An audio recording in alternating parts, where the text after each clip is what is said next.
Всем привет! Поскольку недавно было 10 лет с того момента, как Юрген Клопп пришел в Ливерпуль, я решила сделать небольшое ностальгическое видео.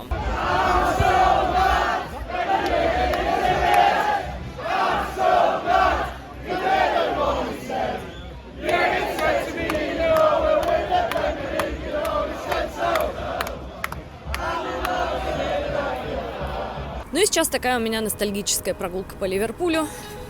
Вспоминаю все моменты счастливые, которые были связаны с Юргеном здесь. Я не знаю, как можно переоценить то, что Юрген сделал для Ливерпуля. Это что-то невероятное. Эти годы, которые он тренировал клуб, были настолько безумными, классными и рок-н-ролльными. Ну, без этого слова здесь вообще никак. Что вряд ли такое вообще можно повторить. Многие поверили в Клоппа еще до того, как он пришел в Ливерпуль, задолго до этого, потому что, конечно же, он много лет работал в Боруссии.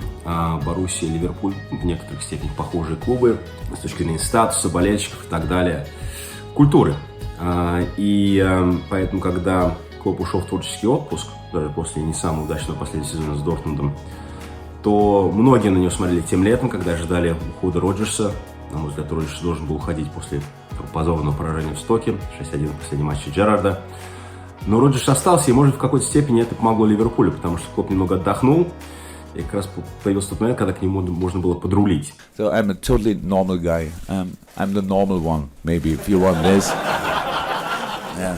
Кажется, все болельщики Ливерпуля уже тогда почувствовали, что этот человек не просто какой-то там тренер. Это тот самый тренер. Everyone remembers that first press conference with Jurgen Klopp because he walked in and had this aura and said he was going to turn doubters into believers, and we all believed him. He's got a way about him that great leaders have, that when they speak, you want to follow them, and when they tell you things are going to be great, you believe them and you want to do whatever it takes, and whatever they tell you it's going to take to make that happen. Что бы в Клоппе было, то есть это, конечно, огромная харизматичность, а в Ливерпуле всегда был культ тренера. То есть то, куда и Роджерс не совсем подходил, как раз Клопп подходил идеально под это. Чем меня очень подкупал Клопп, это вот этой аутентичностью. Он мог быть самим собой, и он мог сам с собой идеально подходить Ливерпулю. Он мог, не знаю, там, втыкать болельщиков за то, что они слишком рано уходят со стадиона. Он мог сгнуть свою линию с владельцами, с аналитическим отделом, но в тот же момент он мог слушать. У него была такая совершенно железобетонная уверенность в себе, то, что ему не надо было ничего доказывать, что я вот сейчас прав. И она передалась всем постепенно в клубе. Для меня Клопп был идеальным назначением с первого же момента. Портретов Юргена нарисовано в Ливерпуле немало, и, кстати, вовсе не возле Энфилда они все. Вот, пожалуйста, это Балтик Троянгл, такой творческий район Ливерпуля, и здесь Юрген тоже есть. Ну и еще один Юрген с пивком красуется там чуть подальше, где уже пабы находятся самые разные. Юрген идеально подходящий тренер для Ливерпуля, в первую очередь, потому что он не считал себя и не считает звездой. То есть для него это нонсенс быть звездой. Но при этом у него такая харизма и такой талант, ну и такое умение вести за собой, что, конечно, он звезда. I think shy is not the right word, but I think he is a little bit introverted. I think he doesn't entirely understand the fuss. He thinks he's just being him. He thinks he's just answering questions. He knows he's a manager and has been a manager of 3 football teams and, 2 really big football teams and 1 massive football team. And I think he understands that people therefore want answers from you in that role. But I think he doesn't sort of understand his own sense of celebrity greater than that. Because I think as far as he's concerned, he really isn't anything special. And as far as he's concerned, he's not putting an act on. Я потихоньку приближаюсь к Странду, улице, которая за то время, что Юрген тренировал Ливерпуль, превратилась в улицу парадов, именно так, во множественном числе, и let's talk about Six, baby. Ну где же, где они? Ожидание затягивается. Не потеряли ли кубок в дороге? Не потеряли ли Клоппа в дороге? Мне кажется, это тоже важно. Клопп говорит, что расплакался. Но отсюда мы, наверное, не увидим, плачет ли он все еще или нет.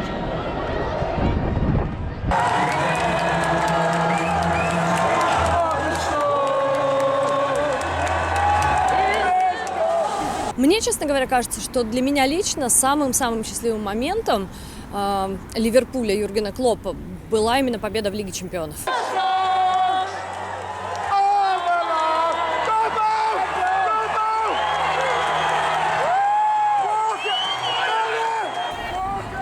Нет, разумеется, победа в чемпионате была долгожданной, была выстраданной, была такой нужной.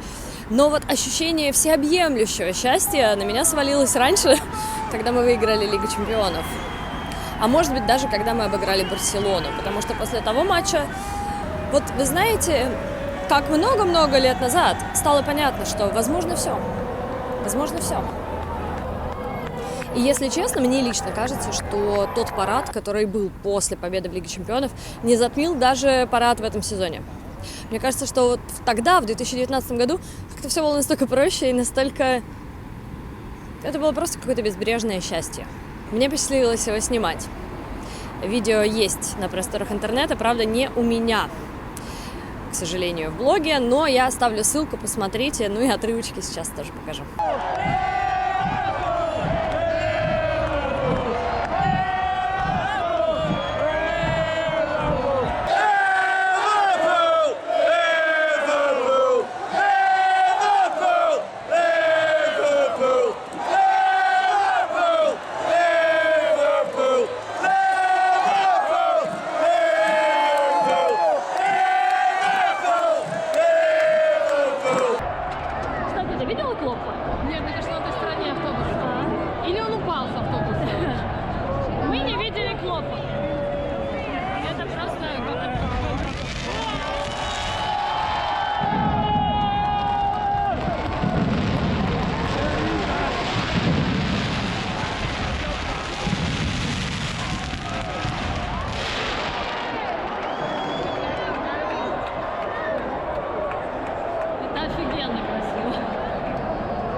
Being able to call yourself champions of Europe is incredible, and Liverpool have done it 6 times, and I've been at 2 of them, lucky enough. But Madrid was some feeling because that team really deserved to be crowned champions of Europe. They were a phenomenal side.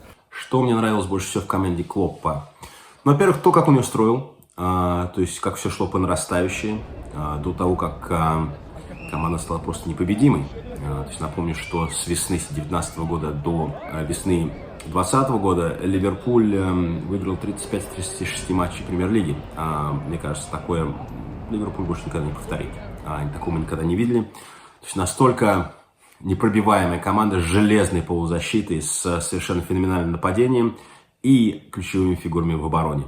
Вот тот год, когда команда стала просто непробиваемой, то есть для меня это просто на данный момент самый идеальный Ливерпуль, который я видел.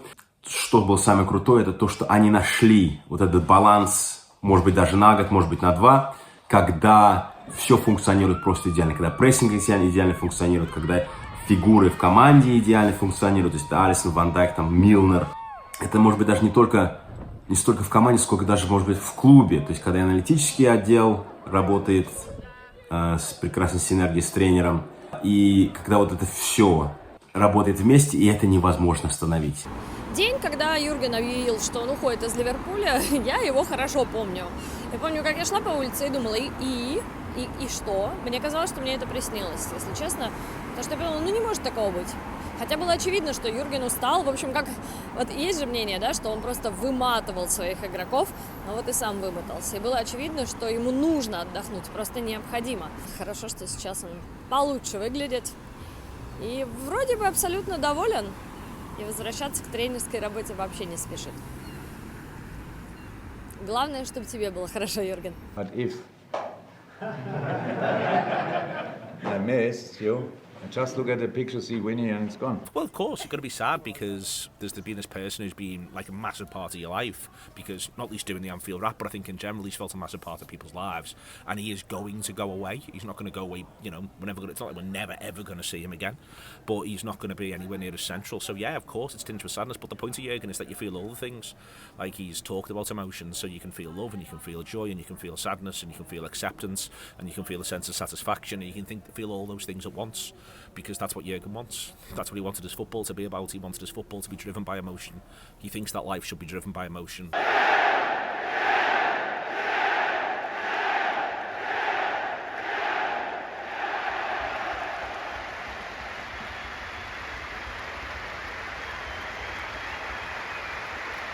Но если суммировать, почему Клопп и Ливерпуль так здорово подошли друг к другу, это экспрессивный эмоциональный тренер, экспрессивная эмоциональная, но очень профессиональная и в какой-то момент ставшая очень эффективной команда, это экспрессивные эмоциональные болельщики. Мне кажется, Клопп мог чувствовать, что надо в какой-то момент сказать. Он чувствовал этот крауд, он чувствовал Энфилд, он чувствовал своих игроков.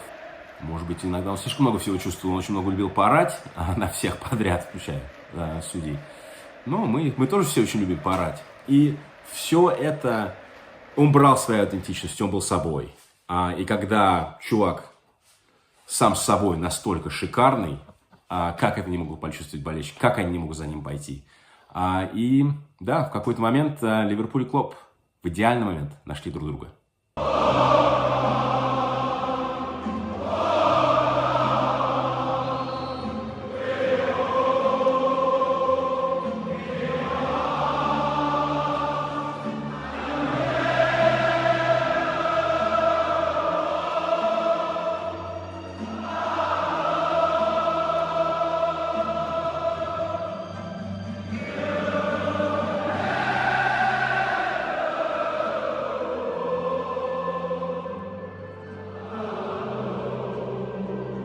Очень бы, конечно, хотелось, чтобы Юрген приезжал сюда почаще, на футбольчик, на какие-нибудь мероприятия. Хотелось бы его здесь видеть, потому что, как я уже сказала, переоценить его вклад, то, что он сделал, нельзя.